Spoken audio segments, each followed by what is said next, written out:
एक मोठी बातमी येत आहे रायगडमधून। शिरगाव चेकपोस्ट जवळ गोमांस जप्त, दोघांविरुद्ध गुन्हा दाखल।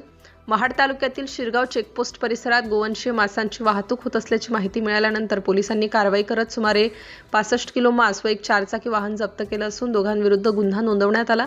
ही कारवाई रविवार दिनांक 15 फेब्रुवारी रोजी दुपारी सुमारे 2च्या सुमारास करण्यात आली। या प्रकरणी महाड शहर पोलीस ठाणे येथे भारतीय न्याय संहिता 2023 चे कलम 325, 3(5) तसेच महाराष्ट्र प्राणी संरक्षण अधिनियम 1976 मधील संबंधित कलमान्वये गुन्हा दाखल करण्यात आला।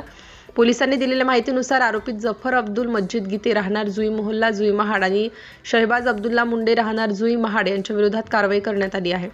संशयिताकडून सुमारे 16,250 रुपये किमतीचे अंदाजे 65 किलो गोवंशीय मांस तसेच सुमारे 1 लाख रुपये किमतीचे महिंद्रा जितू कंपनीचे वाहन क्रमांक MH06 BU 1766 असा एकूण 1,16,250 रुपयांचा मुद्देमाल जप्त करण्यात आला। प्राथमिक तपासात संबंधित मांस विक्रीच्या उद्देशाने वाहनातून वाहतूक केली जात असल्याची माहिती समोर आली असून प्रकरणाचा पुढील तपास वरिष्ठांच्या मार्गदर्शनाखाली सहाय्यक पोलीस उपनिरीक्षक शिवराम खाडे करीत आहेत।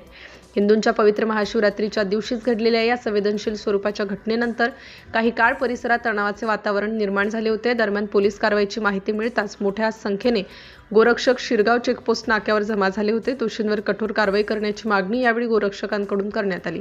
घटनेचे गांभीर्य ओळखून पोलिसांनी परिस्थिती नियंत्रणात ठेवत कोणताही अनुचित प्रकार घडू दिला नाही।